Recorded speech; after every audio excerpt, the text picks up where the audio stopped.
not yet registered to do so, and also register as voters for them to be part of the process.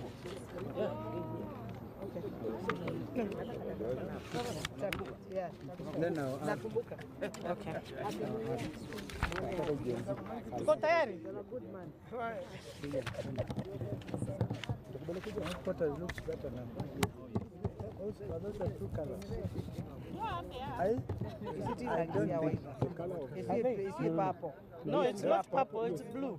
No, that's purple. It's royal blue, it's because of the sun. no, it's purple. No, it's blue. Go there. Let's go there. It is. Wacheni siasa. Nendeni karibu, hamna macho. It looks strange. Hata kama ni color blind. Yeah, I'm ready. Hi. Good afternoon. Are we ready? Thank you. Good afternoon and Happy New Year. Happy New Year. Now, we had our next meeting today, and following is our statement. We need to thank you, members of the fourth state, for joining us here today at the Wiper House, and a Happy New Year for 2025 to all Kenyans. On December 30th, 2024, our party leader, His Excellency Stephen Kalonzo, in his capacity as the People's Loyal Opposition Team Leader, made a promise to Kenyans that 2025 will be a year of action. That action starts with the Wiper Democratic Movement Party.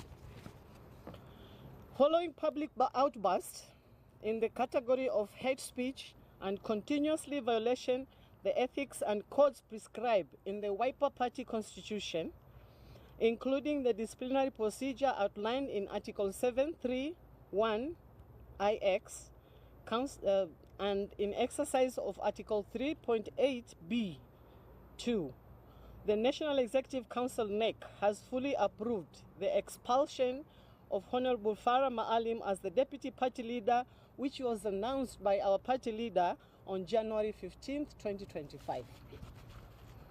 Wiper Democratic Movement will lead demonstrations by the end of March unless progress is made towards the reconstitution of the new Independent Electoral and Boundaries Commission. Wiper will solidify its presence across the country by carrying out party elections in a structured manner, culminating in a national delegates convention. Finally, Wiper Democratic Movement will hold recruitment rallies across the country to witness the issuance of national identity cards as well as recruitment of voters. We urge our Gen Zs and all Kenyans who have not yet registered to do so, and also register as voters for them to be part of the present and future decision-making process. We thank you and welcome for any questions. Our party can give his remarks, our party leader. Okay. So tuwashukuruni sana, na bado katika hali hiyo ya kuyatafakari ambayo yamezungumzwa na kusemwa na katibu mkuu wa chama,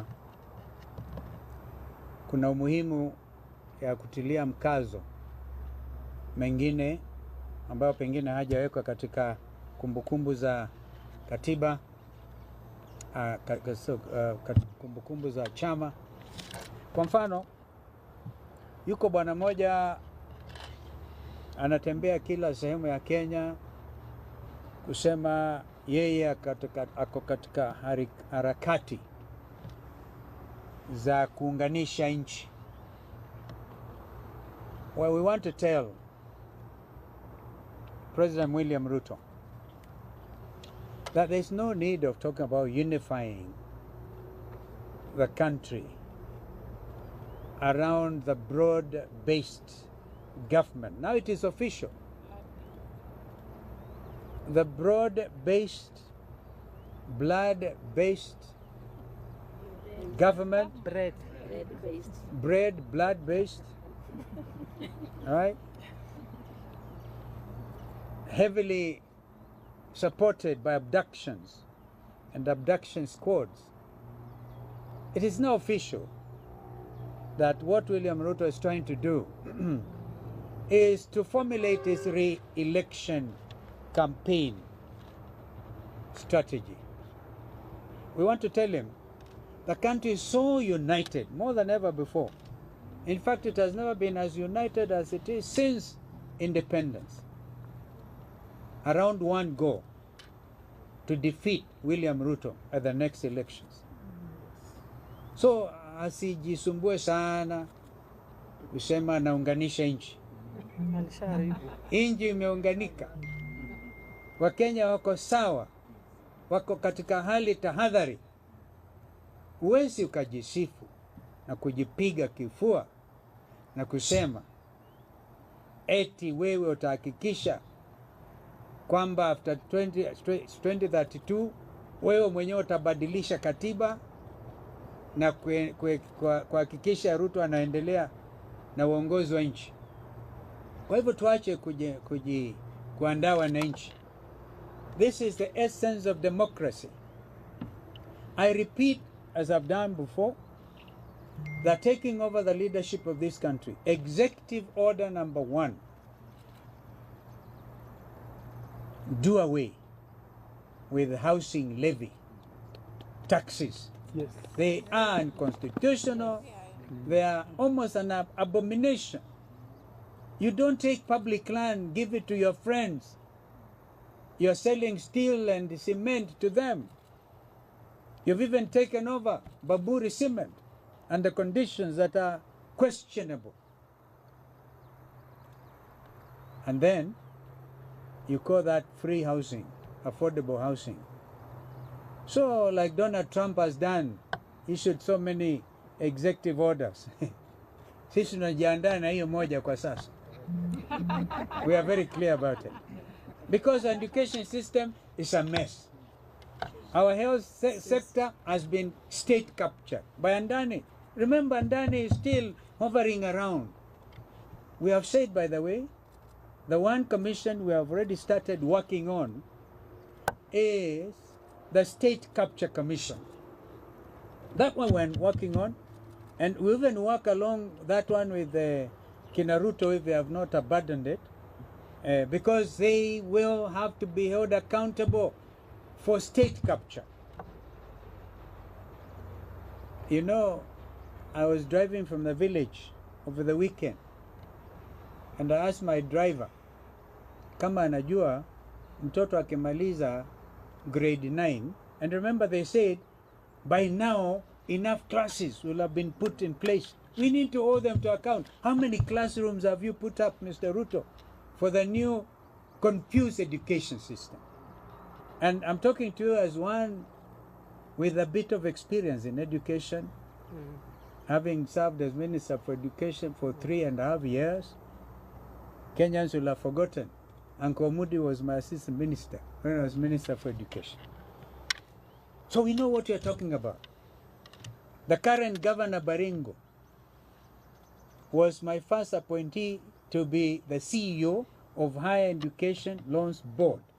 He's governor today, you can ask him. The funding model was clear.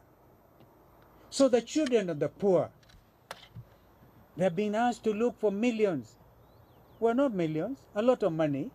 To them, they are millions. It amounts to millions, yeah. A lot of Kenyan students cannot access university education. Mtoto akimaliza grade 9, driver nikamuuliza anaenda wapi? Hajui.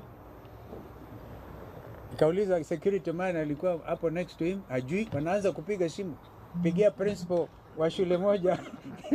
And I told them, before we get to Mwingi, because we are somewhere between Kiso and Mwingi, before you get to Mwingi, you have to give me an answer. I mean, asking them because having been the Minister for Education, in fact, a lot of Kenyans don't know. So what is all the hurry? Health sector, messy. Education sector, messy. An average Kenyan, and I'm asking every Kenyan who has a payslip, every Kenyan with a payslip,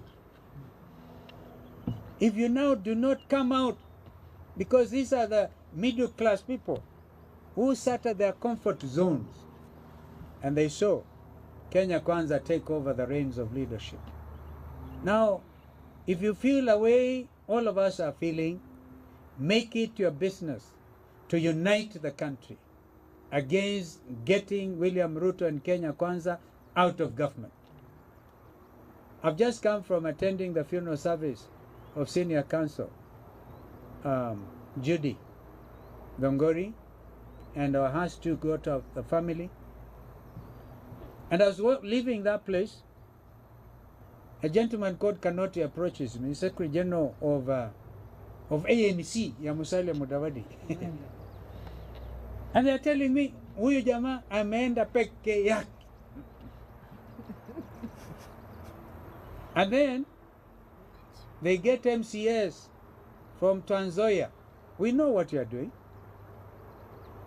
And if you don't believe in the spirit of gangsterism, listen to this. 5 million shillings kwa meza. You sign impeachment, yanatembea, collect 2 million. Ukimaliza kazi, the 3 million utachukua. Is that the type of democratic leadership we expect? And the paymasters are known. I think we will expose them as we go on. Simply because you cannot take criticism. Well, the country has moved. The country, I repeat, is united around one common theme. Peleka zakayo nyumbani.